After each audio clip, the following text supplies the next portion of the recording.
Hello everyone, this is me lima Shimu. আজকে অনেক দিন পর বেরিয়ে পড়লাম অজানার উদ্দেশ্যে। তবে আজকের গন্তব্য হচ্ছে বরিশাল। বরিশালে কোথায় যাব, কি করব আজকে সেটাই শেয়ার করব। আশা করব আজকের ব্লগটা আপনাদের ভালোই লাগবে। 40 সেকেন্ডে 1 কিলো পার করতেছি।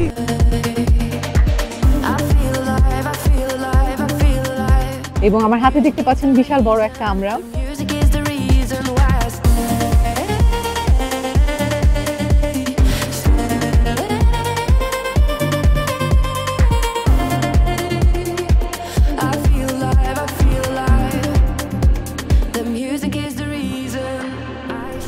অনেক দিন পর মাওয়া রোডে হাইওয়েতে রাইড করছি। আমি তো খুব এক্সাইটেড এবং খুবই ভালো লাগছে। এত সুন্দর একটা ভিউ চোখে পড়ছে। আমার ডান পাশে সুন্দর ফুল দেখা যাচ্ছে পাহাড়ি রঙের, ওয়াও। আর মাওয়া রোডে রাইড করতে আমার যে কি ভালো লাগে। ওহো,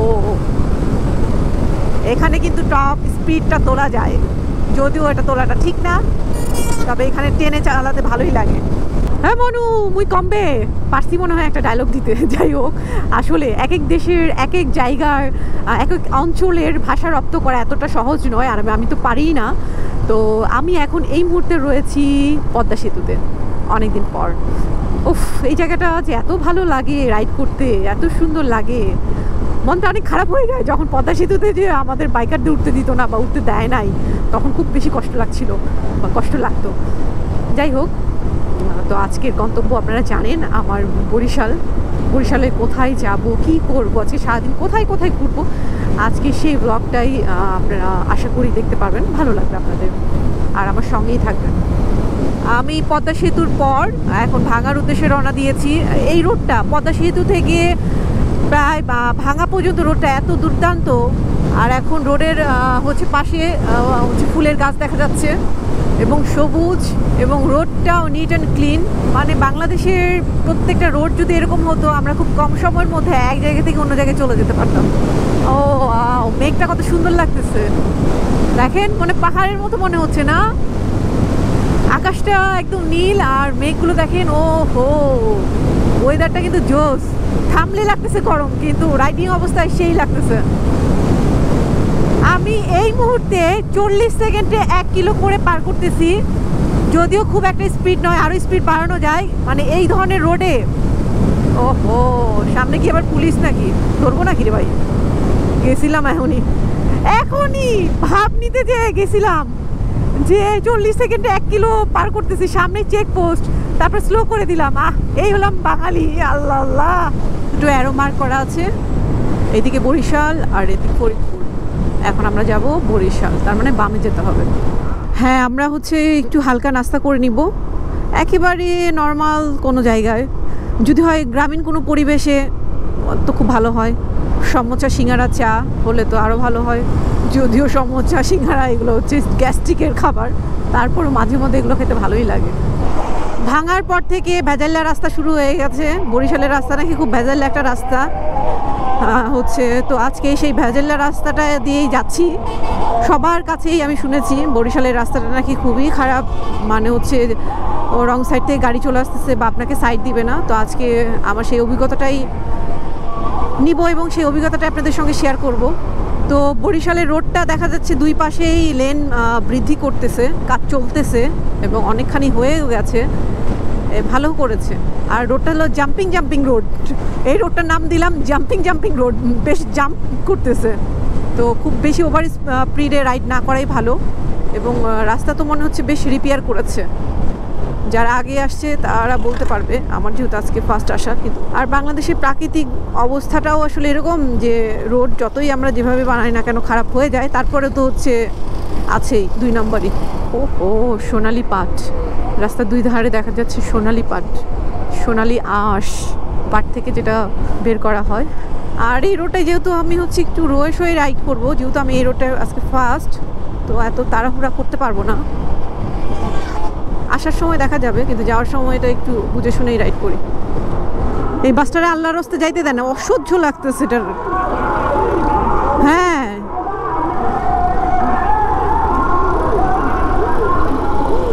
হয় এটারে ছাইড়া দেন, না হয় এটারে আগে যান, মানে এত হ্যাঁ মানে বিরক্ত লাগতেছে পিছনের এই রাফি বাসটা, মানে শব্দ দূষণ করতে করতে যাইতেছে। আমি ভাঙার পর থেকে বরিশাল রোডে ঢুকেছি, এটা সম্ভবত টেকের হাট, আর কিছুক্ষণের মধ্যে আমরা যাব। তো সিরিয়াসলি রে বলি ভাই, হচ্ছে ফরিদপুর, মাদারীপুর, শরীয়তপুর এই দিককার খাবার আমার একদমই ভালো লাগে না এই পর্যন্ত যত জায়গায় খাইছি।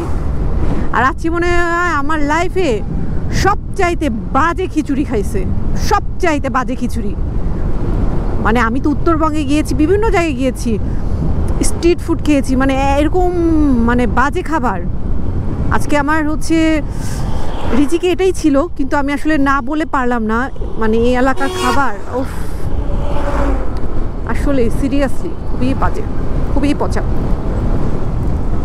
ও এমনভাবে আসে মনে যে একদম চ্যাপটা লাগাই দিবে।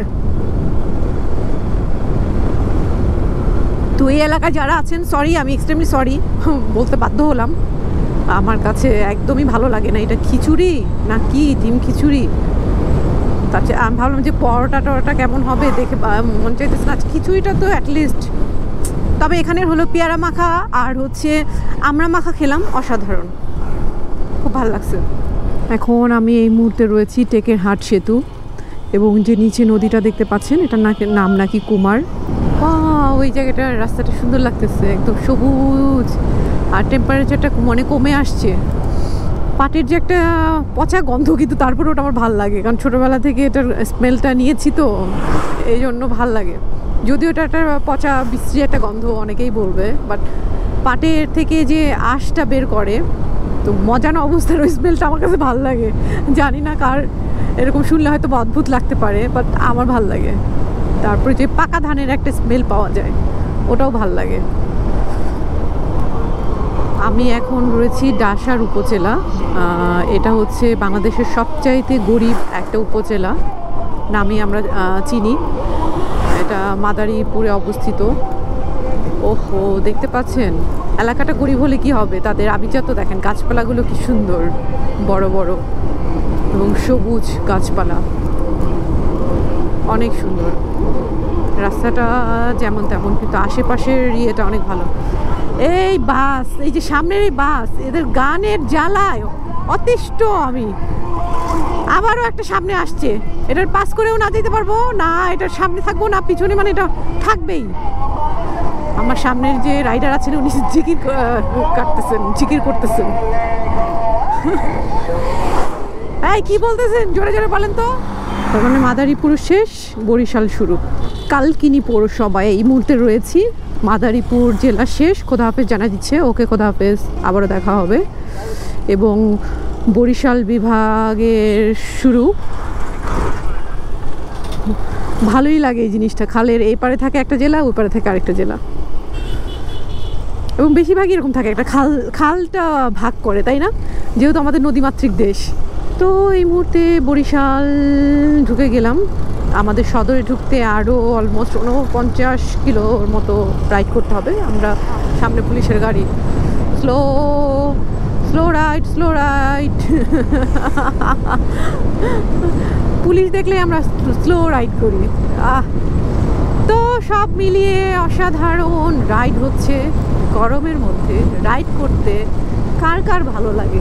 আমার তো সব সময় ভালো লাগে রাইড করতে, সেটা গরমই হোক, শীতই হোক, তারপর বৃষ্টি হোক, ঝড়ই হোক, এগুলো হচ্ছে পাগলামির লক্ষণ। অনেকেই আছে আমার পরিচিত গরমের মধ্যে, না রে ভাই আমাকে 1000 টাকা দিলেও আমি বের হবো না, কিন্তু আমি 1000 টাকা দিতে হবে না ভাই, আমি আরো 1000 টাকা লস করতে রাজি আছি, তাও আমি রাইড দিব। আমি এখন এই মুহূর্তে রয়েছি গৌর নদী। তো গৌর নদী হচ্ছে বাজারে যাচ্ছি, ওখানকার বিখ্যাত নাকি মিষ্টি, ছানা বা দই কিছু একটা হবে। তো ওখানকার একটা বিখ্যাত দোকানে আমরা এখন যাব এবং সেখানে গিয়ে মিষ্টি খাবো। তো দেখা যাক সেখানকার মিষ্টিটা কেমন, সেটা শেয়ার করবো আপনাদের সঙ্গে। তো বরিশালের গৌর নদীর এই দিকটা থেকে স্টার্ট হলো আজকের জার্নি, মানে এখানকার মিষ্টি খেয়েই আজকের ব্লগটা শুরু করব বলতে গেলে। তো আশা করব যে আমার সঙ্গেই থাকবেন, ভালো থাকবেন। অবশ্যই অবশ্যই আমার চ্যানেলটা সাবস্ক্রাইব করবেন। Thank you. প্রচণ্ড গরম, যেহেতু আমরা এখন ডাব খাবো, ছোট ছোট ডাব 100 টাকা। ওফ, ডাব খাইতেও এখন খুব কষ্ট লাগে। যাই হোক, কিচ্ছু করার নাই, এখন ডাব খাবো। ডাব কাটা হচ্ছে। পানি মিষ্টি হবে, মিষ্টি হবে, মিষ্টি না হলে কিন্তু টাকা দিব না। মিষ্টি হবে তো না?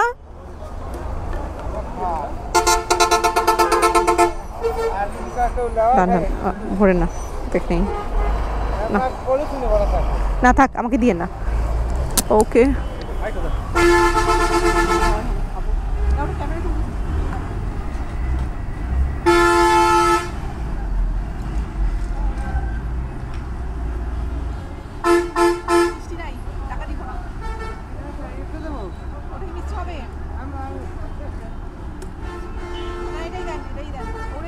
একই দাম।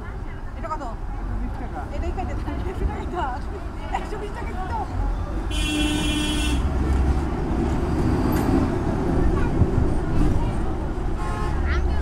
গৌরনদী বাস স্ট্যান্ডে অনেক ধরনের মিষ্টি দোকান দেখা যাচ্ছে এবং বেশ পুরনো পুরনো মিষ্টি দোকান। সম্ভবত দিলীপ কুমার মিষ্টান্ন ভাণ্ডার, নায়ক দিলীপ কুমারের নামে। এখন আমরা যেটাতে যাচ্ছি সেটা হচ্ছে সচিন, যেটা ইন্ডিয়ার একজন খেলোয়াড়ের, বিখ্যাত ক্রিকেট খেলোয়াড়ের নাম অনুসারে না। এটা বেশ পুরনো একটা মিষ্টির দোকান। এটা গৌরঙ্গ নদী বাজার থেকে মাত্র 2 থেকে 3 মিনিটের রাস্তা। বাজার থেকে সোজা যেয়ে হাতের বামে ঢুকতে হবে। আমাদের এই অ্যাড্রেসটাই দিল এখানকার স্থানীয়, যার কাছ থেকে ডাব খেলাম। তো দেখা যাক সেখানকার মিষ্টি বা ছানা বা দই, যেটাই বলেন না কেন, কেমন মজার, সেটাই খেতে যাচ্ছি। এটাকে কি ছোট্ট একটা ব্রিজ দেখা যাচ্ছে, সেই ব্রিজে উঠবো এখন। অনেক স্রোত। ওয়াও, ও ও ও, অনেক স্রোত, আসলেই স্রোত। ছোট্ট একটা ব্রিজ, ব্রিজ বলে না কালভার্ট বলে না, ভাগ্যে থাকলে, কপালে থাকলে আপনা আসিবে। তো ওইটা ওনাদের শোরুম, ওখানে বেশি গ্যাদারিং ছিল, মেজাজটাই পুরো খারাপ হয়ে গেছে। তো ভাবছিলাম খাবো না, কিন্তু এখানে চলে আসছি।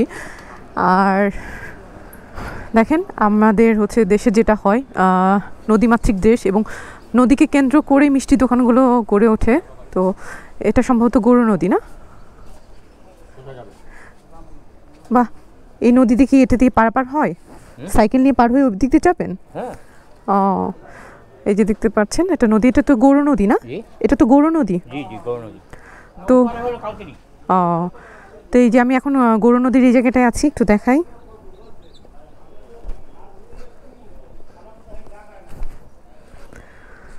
ওয়াও, গৌরনদী দেখতে পাচ্ছেন, ছোট ছোট ডিঙ্গি নৌকা। আর যেটা হয়ে থাকে, বাংলাদেশ যেহেতু নদীমাতৃক দেশ, নদীকে কেন্দ্র করেই অনেক ব্যবসা প্রতিষ্ঠান গড়ে উঠেছে এবং বিশেষ করে মিষ্টির দোকানগুলো নদীর আশেপাশেই হয়ে থাকে, বিখ্যাত সেই মিষ্টির দোকানগুলো। তো এখানে গৌরনদী বাজার, যেখানে হচ্ছে সচিন ঘোষের যে মিষ্টি দোকান, সেখানেই যাব। চলুন তাহলে। দেখতে পাচ্ছেন এই যে চুলা, 1টা 2টা 3টা 4টা 5টা 6টা 7টা 8টা 9টা 10টা 11টা 12টা 13টা, ও মাই গড, 13টা চুলার মধ্যে এখানে হচ্ছে কি করা হয়, দই বানানো হয়। প্রচণ্ড গরম। আর দেখতে পাচ্ছেন এখানে হচ্ছে দইয়ের পাত্র এবং এখানে হচ্ছে লাকড়ি। তো সেই বলে না, ও মাই গড, দেখতে পাচ্ছেন এখানে হচ্ছে পুরো লাকড়ি রাখা হয়েছে, লাকড়ি চুলাতেই হচ্ছে দই করা হয় এবং বেশ পুরনো একটা দোকান। তো এখন চলেন আমরা মিষ্টি দোকানে যাই, মিষ্টি খাই, চলেন। তো এখানকার হচ্ছে দইটা নাকি অনেক স্পেশাল। আমি এখন একটু খেয়ে দেখবো। বিসমিল্লাহ। অনেক মজা, অনেক মিষ্টি। যারা মিষ্টি পছন্দ করে তাদের জন্য খুব ভালো হবে। এবং দইটা বেশ ঘন। নর্মালি আমরা ঢাকায় যে দইগুলো খেয়ে থাকি খুব পাতলা হয়ে থাকে, বাট এটা বেশ ঘন এবং বেশ মিষ্টি, মজা। এখানে ছানা রয়েছে, ছানাটাও টেস্ট করবো।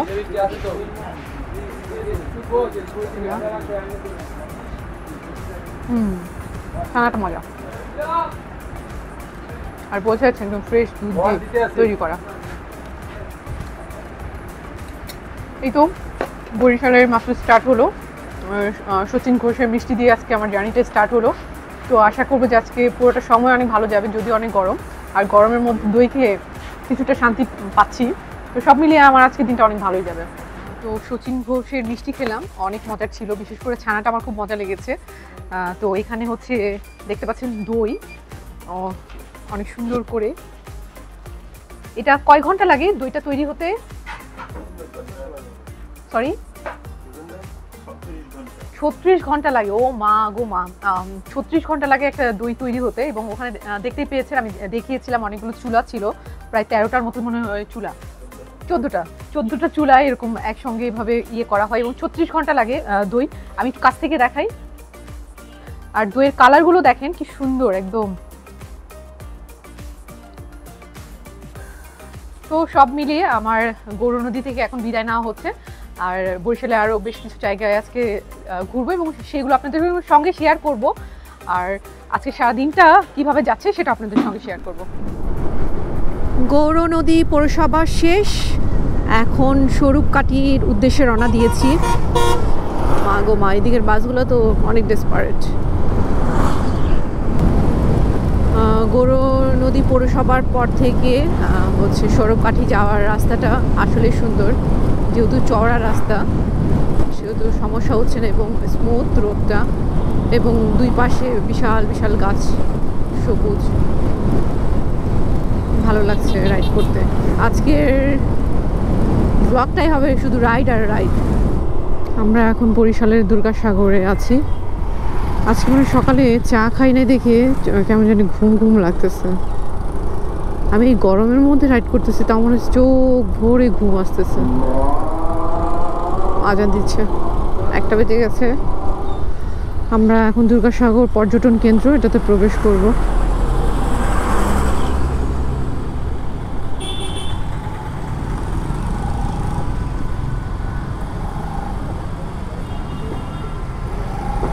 আজকে আসলে গরম, প্রচণ্ড গরম, গরমের মধ্যে অনেক বেশি কষ্ট হয়ে যাচ্ছে। রাইডিং করলে তো ভালো লাগছে, বাট রাইডিং ছাড়া অবস্থায় যখন থাকছি তখন আসলে অনেক বেশি কষ্ট হচ্ছে।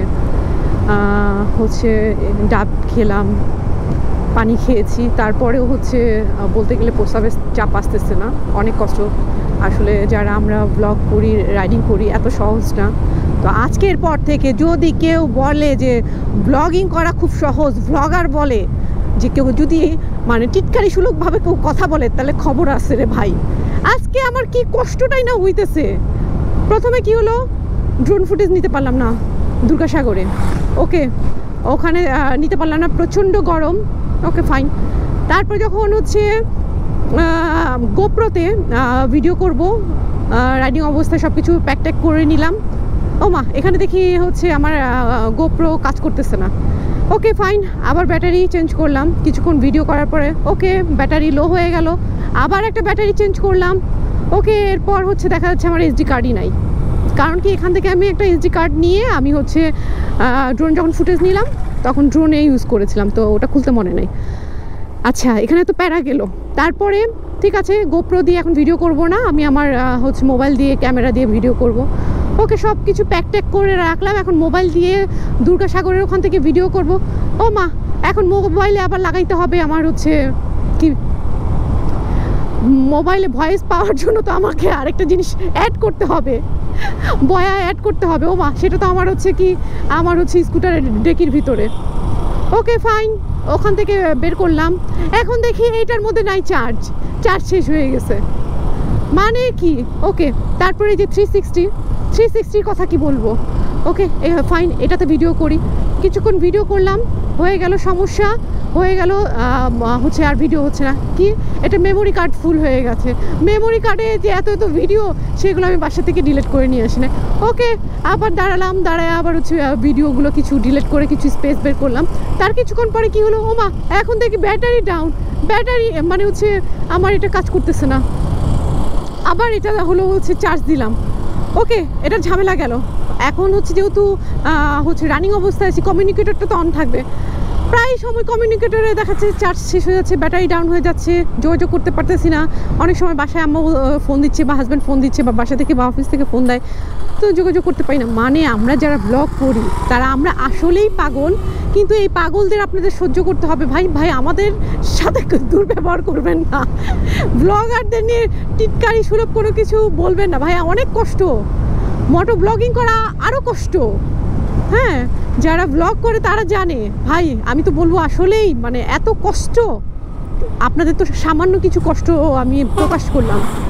আর এই গরমের মধ্যে রাইডিং জ্যাকেট, বুট, গার্ড পরে রাইড করা, বোঝেন তো? রাইডিং অবস্থা কোনো সমস্যা নাই, ওকে, কিন্তু যখন থামতেছেন বা একটা জায়গায় যাচ্ছেনই, ওয়াশরুমে, এগুলো আবার সব খুলে তারপরে ওয়াশরুমে যাও, ফ্রেশ হও। মানে আমরা আসলে অনেক প্যারার নিয়েই কিন্তু রাইড করি। হ্যাঁ, আমাদের ভালো লাগে, ভালোবাসা থেকেই রাইড করি, ওকে ফাইন। কষ্ট ভাই, সব কাজের মধ্যেই অনেক কষ্ট, এত সহজ না। যারা বলেন যে ব্লগিং করে, ব্লগার, ও আপনি তো ব্লগার, ভাই এত সহজ না, আসলেই অনেক কষ্ট, আসলেই অনেক কষ্ট। তো আজকে আমার দুঃখটা আপনাদের সঙ্গে শেয়ার করলাম। আজকের পর থেকে যদি কেউ কটাক্ষ করে আমার সামনে ব্লগারদের নিয়ে, তাইলে তাদের মায়ের একটা মাটিতে পড়বো না, এটা আমি বলে দিলাম, এটা আমি বলে দিলাম। আসলেই যাই হোক, আমি আপনাদের সঙ্গে আমার ভালো লাগে মন্দ লাগে সব কিছু শেয়ার করি, তার সাথে শেয়ার করা, এই তো। আপনারা এটা আবার খারাপভাবে নেবেন না, থ্যাংক ইউ। বানারীপাড়ার একটা জিনিস আমি লক্ষ্য করলাম, প্রত্যেকটা বাসায় এরকম একটা করে ছোট করে সাঁকো দেওয়া আছে। কারণ এই যে পানির একটা দেখা যাচ্ছে, এটাকে কি লেক বলবো, খাল, মানে খাল সবার বাসার সামনে দিয়ে এরকম খাল বয়ে গেছে। দ্যাটস ওয়াই দেখেন এখানে ছোট ছোট যে যার মতো করে, কেউ কাঠের সাঁকো দিয়েছে, কেউ বাঁশের সাঁকো দিয়েছে, আবার কেউ হচ্ছে ইট সিমেন্ট বালু দিয়ে বাধাই করে সাঁকো দিয়েছে। এখানে দেখেন চিকন একটা সাঁকো দিয়েছে, আবার অনেকে দেখলাম লোহার ব্রিজের মতো করে একটা সাঁকো দিয়েছে। মানে যার যতটুকু সামর্থ্যে কুলিয়েছে সে সেভাবে এভাবে এক একটা সাঁকো দিয়েছে। কারণ এইটুকু জায়গা তো যার যার বাসার রাস্তা তার নিজের তৈরি করে নিতে হবে। এবং রাস্তাটা বেশ চিপা এবং খাল, মানে দুই ধারেই খাল।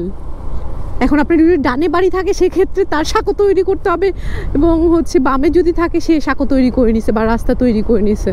ও, সারা বছর এরকম পানি থাকে না এখানে? ও আচ্ছা, হ্যাঁ গভীর আছে তো, এখানে গোসল করতেছে, করতেছে, আবার কেউ নৌকাও রেখেছে। যে যার মতো করে সুন্দর করে যার যতটুকু সামর্থ্য কুলিয়েছে সাঁকো বানিয়ে নিয়েছে। জিনিসটা আমার কাছে ভালোই লাগলো। ব্রিজ করেছে কিন্তু রাস্তার সঙ্গে,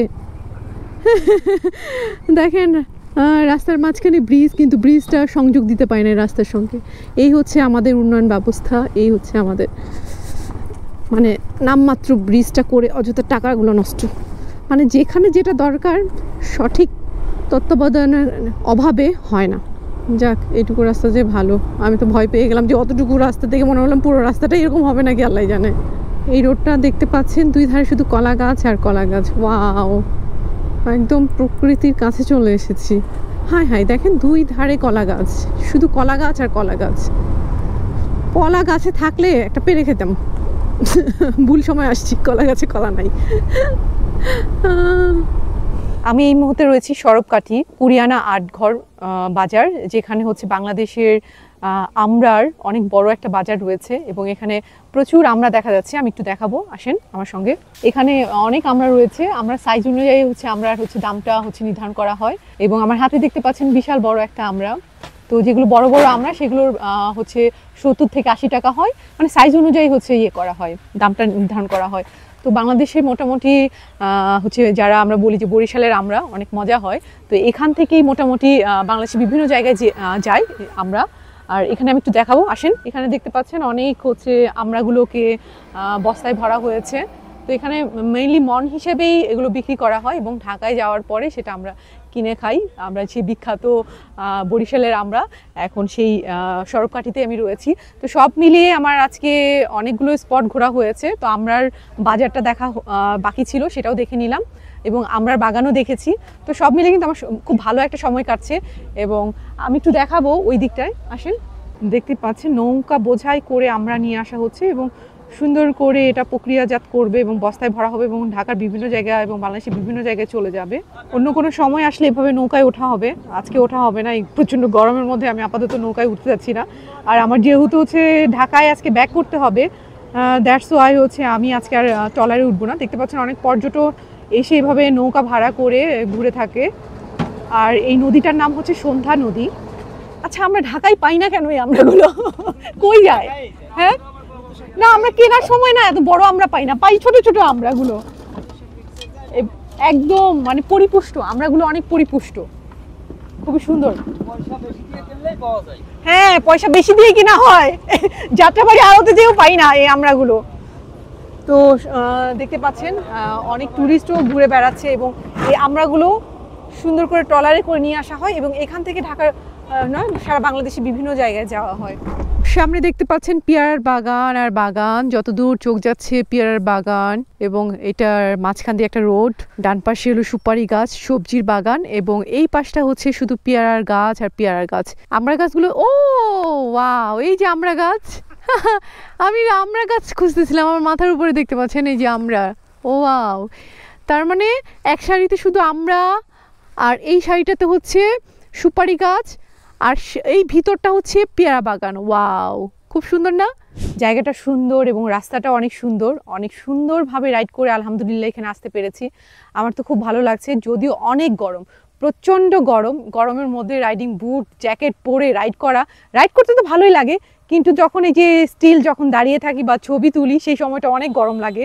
তো সব মিলিয়ে আমার কিন্তু খুব ভালো একটা সময় কাটছে। আশা করবো যে আজকের ব্লগটা আপনাদের ভালো লাগবে। এখন এখান থেকে যতদূর যাওয়া যায়, যতটুকু যাওয়া যায় যাব। এদিকটা রোডটা অনেক সুন্দর, রাইড করব। রাইড করতে তো আমার ভালো লাগে, যারা আমরা রাইডার রয়েছি ভালো লাগে। আর একটা কথা, যারা এখন আমার চ্যানেলটা সাবস্ক্রাইব করেন, ফার্স্ট চ্যানেলটা সাবস্ক্রাইব করে ফেলেন। Thank you. সামনে আমার বামে দেখতে পাচ্ছেন হচ্ছে নৌকা তৈরি করার কাজ চলতেছে, নৌকা তৈরি হচ্ছে। আর এখানে হচ্ছে একটা সময় নৌকার হাট বসে এই জায়গাটায়, শুক্রবার করে। আচ্ছা রাইট, এই যেখানে দেখা যাচ্ছে বিভিন্ন সাইজের নৌকা তৈরির চলছে। তো শুক্রবার করে এখানে হাট হয় নৌকা কেনা বেচার। তো বুঝতে পারছেন এখানে যেহেতু সারা বছরই পানি থাকে, খাল, তো বরিশালের খাল, নদী, বিল এগুলো অনেক বেশি, দ্যাটস ওয়াই নৌকার চলনটা সবসময় থাকে। তো আপাতত স্বরূপকাঠি থেকে বিদায় নিচ্ছি। এই একটা জায়গাতেই আপনি পেয়ারার বাগান, আমড়া বাগান, পেয়ারা গাছ, আমড়া গাছ সব কিছু একসঙ্গে দেখতে পাবেন। আর সময় করে আসবেন, নৌকা দিয়ে ঘুরবেন, ভালো লাগবে। আর আমার যেহেতু আজকে নৌকা ওঠা হলো না, যতটুকু পেরেছি আপনাদের জন্য ভিডিও ধারণ করার, ড্রোন ফুটেজ, রাইডিং অবস্থার ফুটেজ যতটুকু পেরেছি ধারণ করে নিয়েছি। আশা করব যে আপনাদের কাছে ভালোই লাগবে। দেখতে পাচ্ছেন এটাকে মোটামুটি বাংলাদেশের এখন রাইডাররা ভাইরাল রোড বলে আখ্যায়িত করেছে। যারা রাইডার রয়েছে তারা রাইড করতে পছন্দ করে। রাস্তাও সুন্দর এবং পাশে হচ্ছে এটাকে খাল। এখানে মানুষজনও খুব কম পাওয়া যাচ্ছে যে জিজ্ঞেস করব। আচ্ছা আচ্ছা, ধন্যবাদ চাচা, ধন্যবাদ। চাচা নিজেও বুঝতে পারছে এই রোডগুলো দিয়ে আসলে নর্মালি কেউ আসে না, এটা হাঁটার গ্রামের মানুষের রাস্তা। এটা বাইসাইকেল বা মাঝে মাঝে খুব রেয়ার, তাও অটো রিক্সাগুলো। আল্লাহ, আলহামদুলিল্লাহ হচ্ছে ফাইনালি পাকা পিচঢালা রাস্তা পেয়েছি। তো আর কথা বাড়াবো না, আজকের মতো এই মুহূর্তে এখান থেকে আমি বিদায় নিচ্ছি। সবাই ভালো থাকবেন, সুস্থ থাকবেন, ভালোবেসে আমার পাশে থাকবেন। অন্য কোনো সময়, অন্য কোনো জায়গায় আরও সুন্দর সুন্দর কিছু রাস্তা, এরকম গুগল আমাদের আজে বাজে রাস্তায় নিয়ে যাবে, সেসব রাস্তায় আপনাদের নিয়ে যাব। তো আজকের মতো বিদায় নিচ্ছি। আল্লাহ হাফেজ, টাটা, আসসালামু আলাইকুম।